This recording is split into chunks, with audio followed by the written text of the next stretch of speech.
Nanalo ka ng Tae. Mystery grip na, no? Mr. Gift for 20 pesos. Mystery grip na po. 40 pesos. Ayan!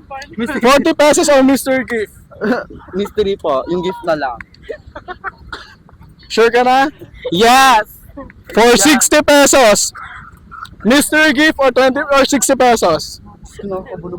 60 pesos. Mr. Gift or 60 pesos. Mystery grip pa rin po. Palakas pa tayo sa natin. Pataas natin tayo. Ah, sige, ito. Magdaan go. 80 pesos. Mr. Gift or 80 pesos. Baka lang mo ito ba? Pera o ito? Mystery grip, sabi ko. Oo, mystery grip pa rin po. Yeah. Sure ka na? Oo. Okay, sige. 100 pesos or Mr. Gift. Mystery grip po. Ah, sige. Dahil pinili mo ang Mr. Gift. Ano yan? Buksan mo na. Masakin mo sa gitna. Masakin mo sa gitna. Pasabog yung kuya. Hindi. Sige, sige, sige.